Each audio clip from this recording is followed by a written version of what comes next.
హనుమంతుడు ఇప్పటికీ భూమి మీదే ఉన్నాడు. హిమాలయాల్లోని గంధమాదన పర్వతంలోని కదలీవనంలో ఇప్పటికీ శ్రీరామ జపం చేసుకుంటూ ఉంటాడు. అందుకే మనకి ఏ కష్టం వచ్చినా, ఏ కోరిక తీరాలన్నా ఇలా పిలవగానే అలా పలుకుతాడు. అలాంటి హనుమంతుణ్ణి మనం ప్రార్థించడానికి తులసీదాస్ గారు మనకిచ్చిన వరం హనుమాన్ చాలీసా. హనుమాన్ చాలీసాలోని 40 వర్సుల మీనింగ్ ని ఒకదాని తర్వాత ఒకటి నేర్చుకునే ప్రయత్నం చేద్దాం. ఫస్ట్ వర్స్ లో ఫస్ట్ లైన్, జయ హనుమాన్ జ్ఞాన గుణ సాగర. సముద్రమంత జ్ఞానం, మంచి గుణాలు కలిగిన హనుమంతుడికి నమస్కరిస్తున్నా. ఇదేదో శ్లోకం కాబట్టి సింపుల్ గా రాసేసిన పదాలు కాదు ఇవి. నిజంగానే హనుమంతుడికి సముద్రం కంటే ఎక్కువ జ్ఞానం ఉంది. ఫస్ట్ టైం రాముడు హనుమంతుడిని చూసినప్పుడు కూడా అదే ఫీల్ అవుతాడు. హనుమంతుడు మాట్లాడిన ప్రతి మాట ఎంతో స్పష్టంగా, అవతలి వాళ్ళు మళ్ళీ తిరిగి క్వశ్చన్ అడగాల్సిన అవసరం లేనంత క్లారిటీతో మాట్లాడట.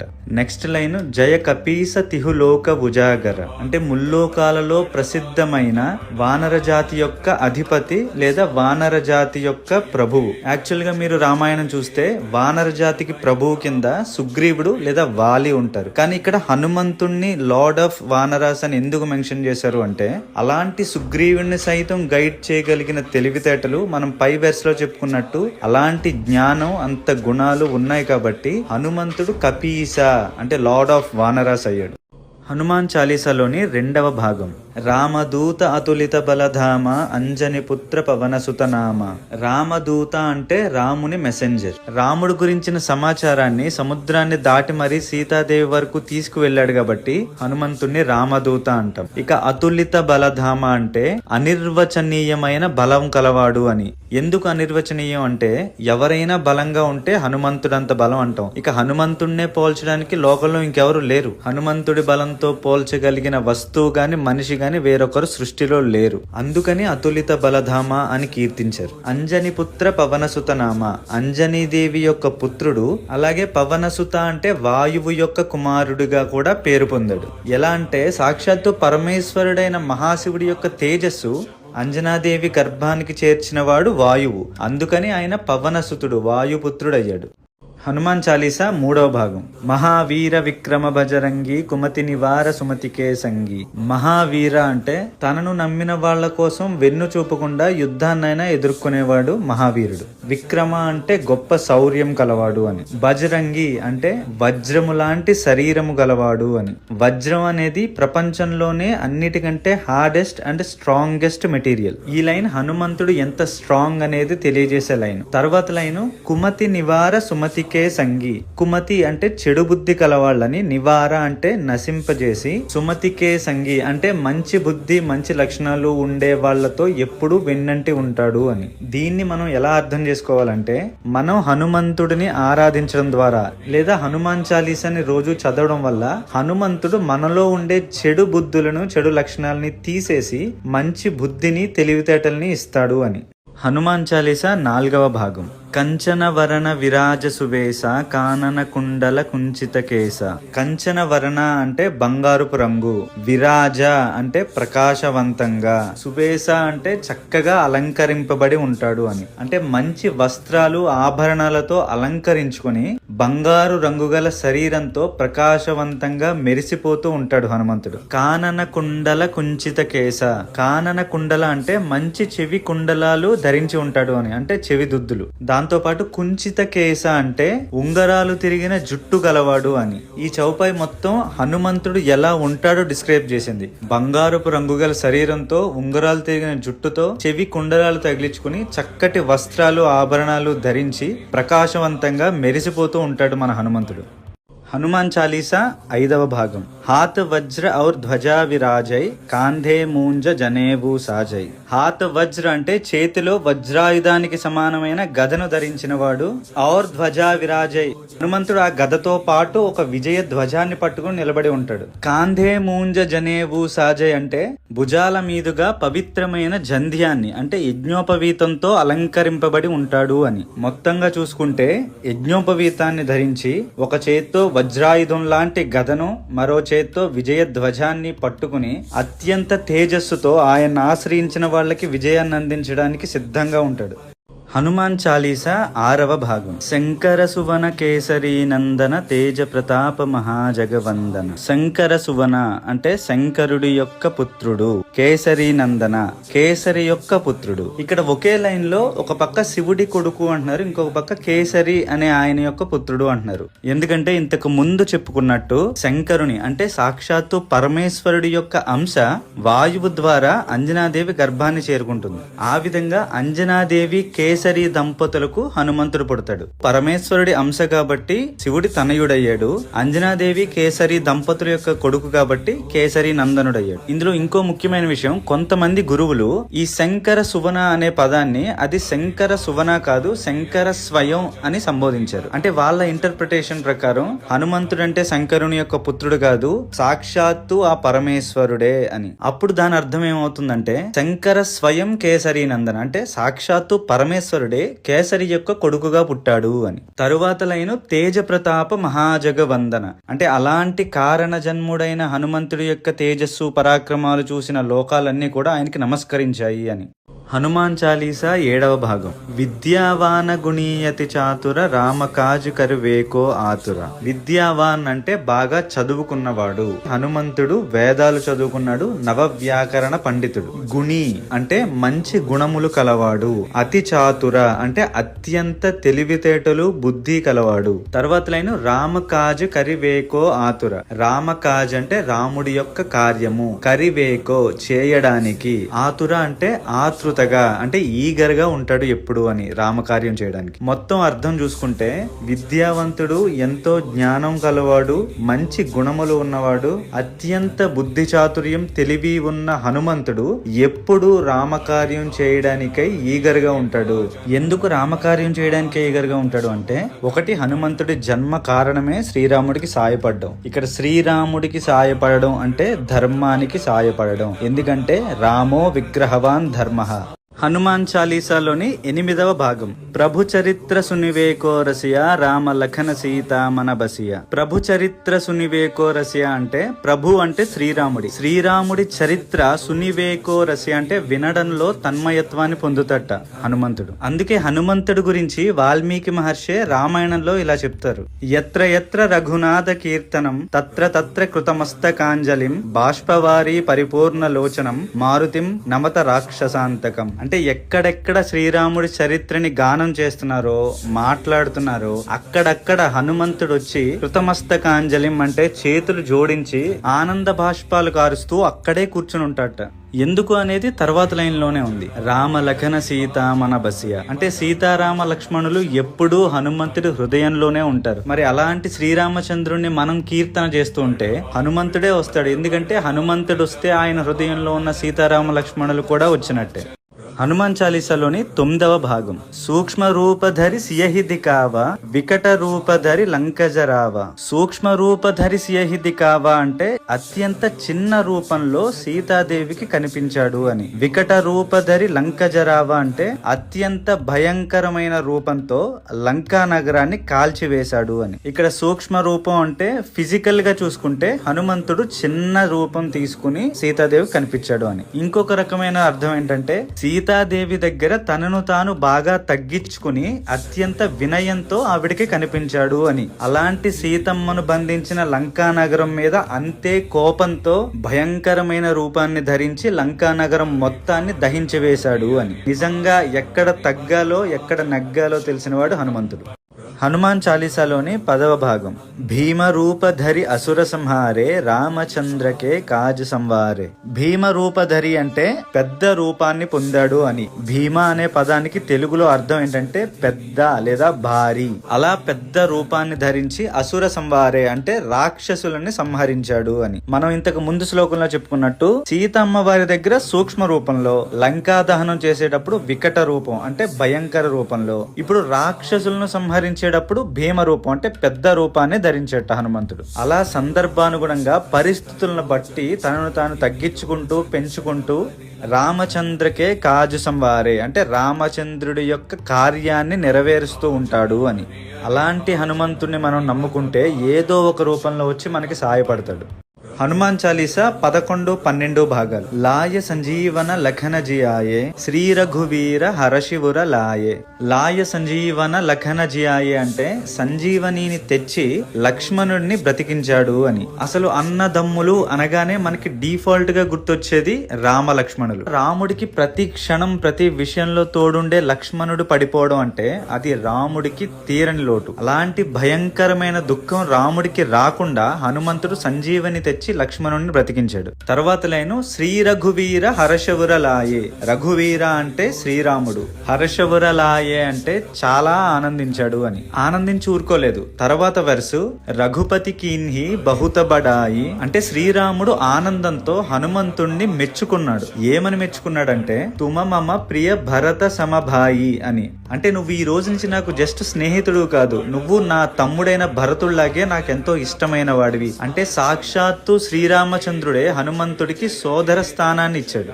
హనుమాన్ చాలీసాలోని 13వ భాగం. సహస వదన తుమ్హరో యసగావై అసకహి శ్రీపతి కంఠలగావై. ఇక్కడ సహస వదన తుమ్హరో యసగావై అంటే సహస వదన అంటే 1000 విధములుగా, తుమ్హరో యసగావై అంటే నిన్ను కీర్తించాడు. అంటే ఇంతకు ముందు శ్లోకంలో చెప్పుకున్నట్టు తన ప్రాణ సోదరుడైన లక్ష్మణుణ్ణి బ్రతికించినందుకు హనుమంతుణ్ణి శ్రీరాముడు అనేక విధములుగా కీర్తించాడట. తరువాత లైను అసకహి శ్రీపతి కంఠలగావై అంటే పట్టరాని ఆనందంతో శ్రీపతి అంటే శ్రీ మహాలక్ష్మీదేవి యొక్క పతి అంటే సీతాపతి శ్రీరాముడు. కంఠలగావై అంటే కౌగులించుకున్నట్ట. నిజంగా రామాయణంలో ఇదొక ఐకానిక్ మూమెంట్. అలా రాముడు హనుమంతుడు కౌగులించుకున్న ఫోటో చూడ్డానికి కూడా 2 కళ్ళు సరిపోవు. చివరిగా ఒక మాట, సనాతన ధర్మం గురించి ఏ రీల్ పెట్టినా కింద ధర్మానికి వ్యతిరేకంగా మాట్లాడే వాళ్ళ కామెంట్లు ఎక్కువైపోతున్నాయి. నా రిక్వెస్ట్ ఒకటే, ఈ రీల్ చూసిన ప్రతి ఒక్కరూ జై శ్రీరామ్ అనో జై హనుమాన్ అనో ఏదో ఒక కామెంట్ పెట్టండి. ఒక్క మాటలో చెప్పాలంటే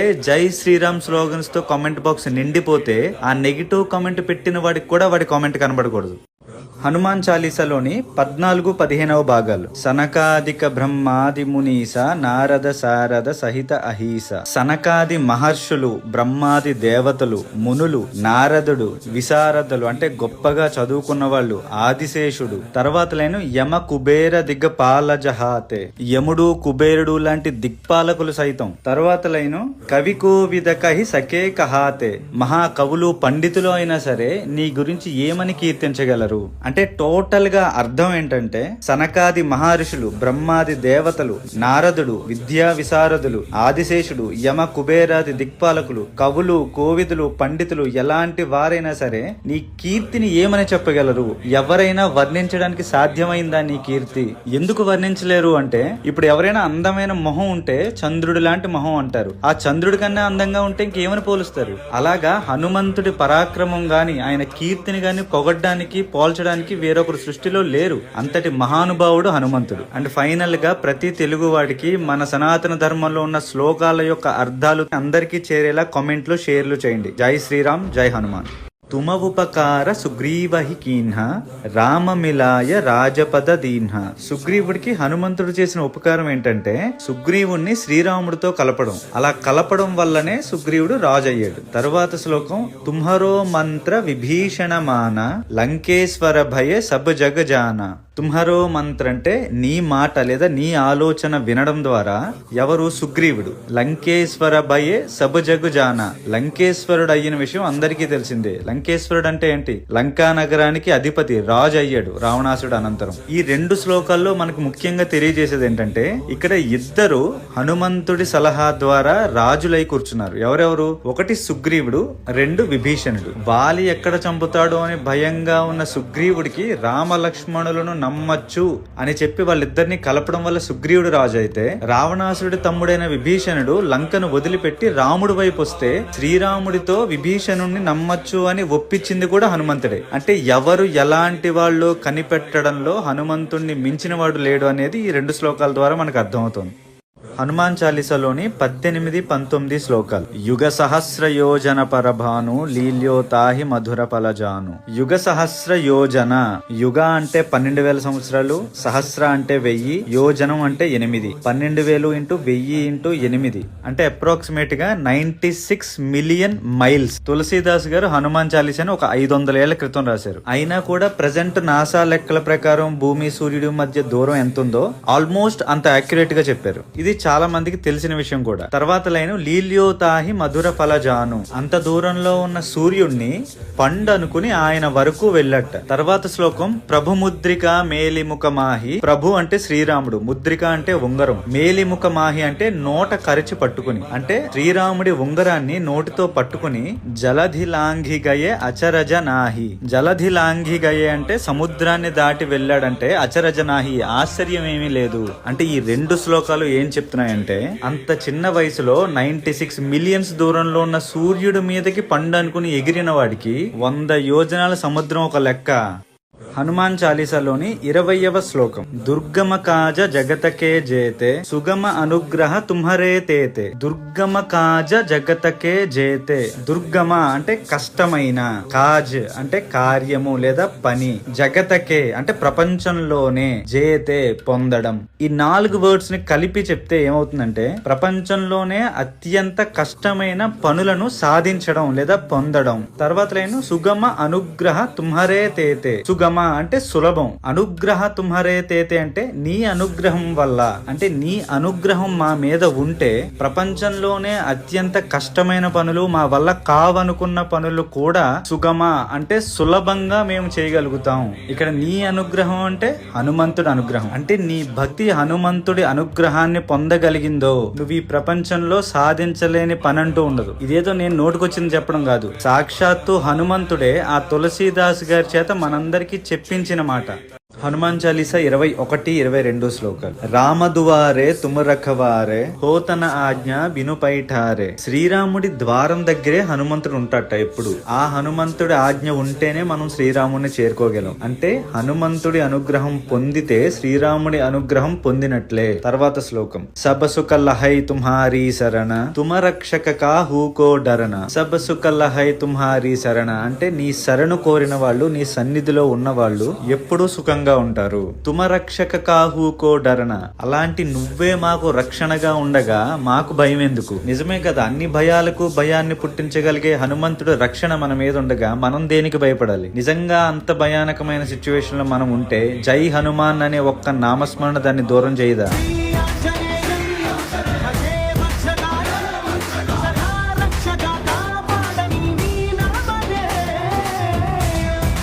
హనుమాన్ చాలీసా 23, 24 శ్లోక ఆపన తేజ సంహారో ఆపై తీనో లోక హాంకతే కాంపై. ఆపన తేజ సంహారో ఆపై అంటే నీ తేజస్సును లేదా నీ శక్తిని కేవలం నువ్వు మాత్రమే ఆపగలవు. అంటే హనుమంతుడి శక్తిని కేవలం హనుమంతుడు మాత్రమే కంట్రోల్ చేయగలడు. వేరే ఎవరు హనుమంతుడిని నిర్జించడం గాని ఆయన ఎదుర్కొనడం గాని సాధ్యం కాదు. తీనో లోక హాంకతే కాంపై అంటే హనుమంతుడు చేసే శబ్దం లేదా గర్జనకు 3 లోకాలు కంపిస్తాయట. అంత భయంకరమైన బలవంతుడు హనుమంతుడు. తర్వాత శ్లోకం భూత పిశాచ నికట నహి ఆవై మహావీర జబ నామ సునావై. భూత పిశాచాల్లాంటి నెగిటివ్ శక్తులు ఎంత ప్రమాదకరమైన దుష్ట శక్తులైనా సరే మన దగ్గరకు రాలేవు. ఎప్పుడు మహావీర జబ నామ సునావై, మహావీరుడైన హనుమంతుడి పేరును మనం ఎప్పుడు స్మరిస్తూ ఉంటే ఆ నామానికి ఉన్న శక్తి వల్ల అది వినిన ఏ దుష్ట శక్తి కూడా మన జోలికి రాలేదు. జై హనుమాన్, జై శ్రీరామ్. నాసై రోగ హరై సబ పీర జపత నిరంతర హనుమత వీర. నాసై రోగ, రోగములన్నీ నాశనం అవుతాయి. హరై సబు పీర అన్ని రకాల పీడలు చెడు ప్రభావాలు హరించబడతాయి. ఇవన్నీ ఎప్పుడు జరుగుతాయి అంటే జపత నిరంతర హనుమత వీర, ఆ మహావీరుడైన హనుమంతుడి నామస్మరణను ప్రతి క్షణం జపంలా చేస్తున్నప్పుడు. సంకటసే హనుమానచుడావై మనక్రమ వచన ధ్యాన జోలావై. సంకటసే హనుమానచుడావై అంటే అన్ని సంకటముల నుండి, అంటే అన్ని కష్టతరమైన పరిస్థితుల నుండి హనుమంతుడు మనని బయటపడేస్తాడు. ఎప్పుడు మన క్రమవచన ధ్యాన జోలావై, మనం ఎప్పుడైతే హనుమంతుడిని మనసా వాచ కర్మణ భక్తితో ధ్యానిస్తామో అప్పుడు నువ్వు ఎంత పెద్ద కష్టంలో ఉన్నా నిన్ను ఆదుకోవడానికి ఎప్పుడు హనుమంతుడు ఉంటాడు. జై హనుమాన్, జై శ్రీరామ్. సబపర రామ తపస్వీ రాజా తినకే కాజ సకల తుమ సాజ. సబపర రామ తపస్వీ రాజా అంటే శ్రీరాముడు మహా తపస్వి, అదే టైంలో మహారాజు కూడా. ఎలాంటి కష్టాలనైనా ఎవరి కోరికలనైనా తీర్చగలిగిన వాడు శ్రీరామచంద్రుడు. తినకే కాజ సకల తుమ సాజ, అలాంటి శ్రీరామచంద్రుడికి కావలసిన పనులు కూడా చేయగలిగిన వాడు హనుమంతుడు. అంటే లోకంలో అందరి కోరికలు తీర్చగలిగిన వాడు భగవంతుడైన శ్రీరామచంద్రుడైతే, అలాంటి శ్రీరామచంద్రుడికి భక్తుడుగా ఉంటూ ఆ శ్రీరామచంద్రుడికే సాయం చేయగలిగిన వాడు హనుమంతుడు. ఔర మనోరథ జో కోయి లావై సోయి అమిత జీవన ఫల పావై. అంటే ఎవరు ఎలాంటి కోరికలతో హనుమంతుడు దగ్గరికి వెళ్ళినా ఆ కోరికలు హనుమంతుడు మీకు తీర్చకపోవడం అనేది జరగదు. అదీ కాక మీరు కోరిన కోరికల కంటే అద్భుతమైన ఫలితాలను ఇవ్వగలిగిన వాడు హనుమంతుడు. జై హనుమాన్, జై శ్రీరామ్. చారో యుగ ప్రతాప తుమ్హారా హై ప్రసిద్ధ జగత ఉజియార. చారో యుగ అంటే 4 యుగములు, సత్యయుగం, త్రేతాయుగం, ద్వాపరయుగం, కలియుగం. ప్రతాప తుమ్హారా, ఈ 4 యుగాల్లోనూ హనుమంతుడి యొక్క ప్రతాపం హై ప్రసిద్ధ జగత ఉజియార అంటే హనుమంతుడి యొక్క కీర్తి ప్రతిష్టలు పరాక్రమం అనేది కేవలం త్రేతాయుగానికి సంబంధించింది మాత్రమే కాదు, 4 యుగాల్లోనూ ఎందరి చేతో కీర్తింపబడింది. సత్యయుగంలోనే త్రేతాయుగంలో హనుమంతుడు అనే మహావీరుడు పుడతాడని తెలుసు, త్రేతాయుగంలో రాముడికి సాయం చేసిన విషయం తెలుసు, ద్వాపర యుగంలో ఆ భారత యుద్ధంలో జెండాపై కపిరాజుగా యుద్ధాన్ని ఎలా ప్రభావితం చేశాడో తెలుసు, ఈ రోజు కలియుగంలో నువ్వు నేను ఆయన్ని ఎంతగా ఆరాధిస్తున్నామో తెలుసు. అంటే అన్ని యుగాల్లోనూ విస్తరించింది ఆయన కీర్తి. సాధు సంతకే తుమరఖవారే అసుర నికందన రామదులారే. సాధు సంతకే తుమరఖవారే అంటే సాధువులను లేదా సాత్వికంగా ఉంటూ ధర్మం వైపు నిలబడే వాళ్లను రక్షించేవాడు హనుమంతుడు. అలాగే అసుర నికందన అంటే అసురులను ఎవడైతే అధర్మం వైపు నిలబడతాడో వాణ్ణి నాశనం చేసేది కూడా హనుమంతుడే. రామదులారే, రాముడికి అత్యంత ప్రీతిపాత్రుడైన వాడు హనుమంతుడు. జై హనుమాన్, జై శ్రీరామ్. అష్టసిద్ధి నవనిధికే దాత అసవరదీన్హ జానకీ మాత. అష్టసిద్ధి నవనిధికే దాత అంటే అష్టసిద్ధులు అంటే సిద్ధులు 8 ఉంటాయి. అనిమ, మహిమ, గరిమ అని ఇలా 8 సిద్ధులు ఉంటాయి. ఆ 8 సిద్ధులను నవనిధులు, పద్మ, మహాపద్మ అని నవనిధులు 9 నిధులు ఉంటాయి. ఈ అష్టసిద్ధులను నవనిధులను ఇవ్వగలిగిన వాడు హనుమంతుడు. ఎలా ఇవ్వగలడు అంటే అసవరదీన్హ జానకీ మాత అంటే జానకీ మాత అంటే సీతాదేవి యొక్క వరం వల్ల హనుమంతుడు అష్టసిద్ధులు నవనిధులను ఇవ్వగలుగుతాడు. తర్వాతి రామ రసాయన తుమ్హరే పాస సదా రహో రఘుపతికే దాస. రామ రసాయన తుమ్హరే పాస అంటే రాముడిపై భక్తి అనే రసం నీ దగ్గర ఉంది, రామామృతం అనేది నీ దగ్గర ఉంది. ఇక్కడ నీ దగ్గర అంటే హనుమంతుడి దగ్గర ఉంది. అందుకే సదారహో రఘుపతికే దాస అంటే ఎప్పటికీ నువ్వు రఘుపతి అంటే శ్రీరాముడి యొక్క దాసుడుగా ఉంటావు. ఆ శ్రీరాముడిని ఆశ్రయించిన వాళ్ళని ఆ రాముడి కంటే ముందు నువ్వు రక్షిస్తావు అని. జై శ్రీరామ్, జై హనుమాన్. తుమ్హరే భజన రామకో పావై జన్మ జన్మకే దుఃఖ బిసరావై. తుమ్హరే భజన రామకో పావై, నీ భజన అంటే హనుమంతుడిపై భక్తి వల్ల రామకో పావై రాముణ్ణి చేరుకుంటాం. సాక్షాత్తు ఆ శ్రీహరి స్వరూపుడైన రాముని చేరుకున్నాక జన్మ జన్మకే దుఃఖ బిసరావై, మనకి ఇక జన్మ జన్మలుగా ఉన్న బాధలన్నీ పోతే ఇక జన్మెత్తాల్సిన బాధ కూడా పోతుంది. తరువాత శ్లోకం అంతకాల రఘుపతిపురజాయి జహా జన్మ హరి భక్త కహాయి. అంతకాల రఘుపతిపురజాయి చివరి నిమిషంలో రఘుపతిపురజాయి అంటే రఘుపతిపురం అంటే ఏంటి? ఆ విష్ణువు యొక్క పురం వైకుంఠం. చివరి క్షణంలో మనం వైకుంఠ ప్రాప్తి కలుగుతుందట. వైకుంఠం అంటే ఇంకా లిబరేషన్ అంటే ఇంక నీకు ఈ పుట్టుక చావులు వీటి వల్ల బాధలు ఇంక ఇవేం ఉండవు. ఏ ఆత్మకైనా అదే ఫైనల్ డెస్టినేషన్, ఆ పరమేశ్వరుడు అయిన విష్ణుమూర్తిలో కలిసిపోవడమేగా. తర్వాత లైను జహా జన్మ హరి భక్త కహాయి అంటే ఎక్కడ పుట్టినా విష్ణుమూర్తి భక్తుడుగానే ఉంటావు అని. ఇక్కడ చిన్న కాన్ఫ్లిక్ట్ ఏంటంటే ముందు లైన్ లో ఏమంటున్నారు, ఇంకా మనం వైకుంఠానికి వెళ్ళిపోతాం, ఇంకో జన్మ ఉండదు. మళ్ళీ తర్వాత లైన్ లో ఎక్కడ పుట్టినా హరిభక్తుడి కింద విష్ణువు భక్తుడి కిందే పుడతావు అంటున్నారు. ఒక హనుమంతుడిలాగా ఒక లక్ష్మణుడిలాగా గొప్ప అవతారాలు నీ కోరిక మేరకు వస్తాయి, హరిభక్తుడిగానే పుడతావు. అంతేగాని కష్టాలు పడడానికి పాపాలు పరిహారం చేసుకోవడానికి జన్మెత్తావు అని. ఔర దేవతా చిత్తన ధరయి హనుమత సేయి సర్వసుఖకరయి. ఔర దేవతా చిత్తన ధరయి అంటే వేరే ఏ దైవాన్ని తలుచుకోవాల్సిన అవసరం మనకి ఉండదు అని. ఎందుకు ఉండదంటే అన్ని సుఖాలను అన్ని రకాల సక్సెస్ ని మనకి హనుమంతుడు ఒక్కడే కూడా ఇవ్వగలడు. ఇక్కడ దీని అర్థం వేరే ఏ దేవుణ్ణి పూజించకూడదు అని కాదు. వేదం అంగీకరించి మన సనాతన ధర్మంలో ఉన్న ప్రతి దైవాన్ని మనం పూజించాలి. కానీ ప్రతి దైవానికి ఒక విశిష్టత ఉంటుంది. ఎగ్జాంపుల్ కి వినాయకుడు అంటే కార్యసిద్ధిని కలిగి కలిగించేవాడు. సుబ్రహ్మణ్యేశ్వర స్వామి ఉన్నాడంటే ప్రధానంగా సంతానానికి సంబంధించిన సమస్యలను తీర్చగలిగేవాడు. అలా ఒక్కొక్క దైవం ప్రధానంగా కొన్ని మనకి ఇవ్వగలుగుతారు. కానీ మనం ఎప్పుడైతే హనుమంతుడి పాదాలను పట్టుకుంటామో అప్పుడు హనుమంతుడి దయచేత మిగతా దేవతలందరి అనుగ్రహం కూడా మన మీద ఉంటుంది అని. సంకట హటై మిటై సబ పీర జో సుమిరై హనుమత బలవీర. మహాబలవంతుడు వీరుడు అయిన హనుమంతుణ్ణి కేవలం మనం స్మరించుకున్నంత మాత్రం చేతే మన కష్టాలు బాధలు పీడలు అన్నీ తొలగిపోతాయట. జై హనుమాన్, జై శ్రీరామ్. రీల్లోకి వెళ్లే ముందు ఒక విషయం ఏంటంటే, ఎవరైతే నిజంగా ఈ అర్థాలు చెప్పడం అనే సిరీస్ల వల్ల నేర్చుకుంటున్నారో వాళ్ళందరూ కూడా ఖచ్చితంగా రీల్ అప్లోడ్ చేసినప్పుడు దాని కింద కామెంట్స్ చేయండి. జై హనుమాన్ అని చేస్తారా, జై శ్రీరామ్, హర హర్ మహాదేవ, ఏదో ఒకటి. ఏ సిరీస్ అయినా సరే దాని ముందు రీల్ కి 1000 కామెంట్స్ వచ్చిన తర్వాత మాత్రమే నెక్స్ట్ రీల్ అప్లోడ్ చేస్తుంటారు. జై జై జై హనుమాన గోసాయి కృపాకరహు గురు దేవకి నాయి. హనుమంతుడికి జయ జయలు అర్పిస్తూ ఆయన్ని మనం కోరుకునేది ఏంటంటే, ఎలా అయితే ఒక సద్గురువు అంటే మంచివాడైన గురువు తన శిష్యుల్ని సన్మార్గంలో నడవడానికి సహాయపడతాడో, గైడెన్స్ నిస్తాడో, అలాగే హనుమంతుడు కృప మన మీద ఉండి మనని సన్మార్గంలో నడిచేలా ఆయన్ని గైడ్ చేయాలి అని కోరుకుంటున్నట్టు. యహసతవార పాఠకర కోయి చూటహి బంది మహాసుఖ హోయి. అంటే ఎవరైతే ఈ హనుమాన్ చాలీసాను 100 సార్లు పఠిస్తారో వాళ్ళు వాళ్ళ బాధలు వాళ్ళ బంధాల నుంచి విముక్తులయ్యి అన్ని సుఖాలను పొందుతారట. ఇది ఎంతో మంది జీవితాల్లో ప్రూవెన్ కూడా. జై హనుమాన్, జై శ్రీరామ్. హనుమాన్ చాలీసా సిరీస్ లోని లాస్ట్ రీల్ ఇది. ఈ 2 శ్లోకాలతో 40 శ్లోకాలు ఉండే హనుమాన్ చాలీసాని మనం సక్సెస్ఫుల్ గా పూర్తి చేసుకున్నాం. ఒక పక్క ఆనందంగా ఉన్నా రేపటి నుంచి మళ్ళీ హనుమాన్ చాలీసా రీల్ పెట్టలేను అని చిన్న బాధగా కూడా ఉంది. బట్ ఏది ఏమైనా హనుమంతుడిని ఇష్టపడే ప్రతి ఒక్కరూ జై హనుమాన్, జై శ్రీరామ్ అని కామెంట్స్ చేయండి.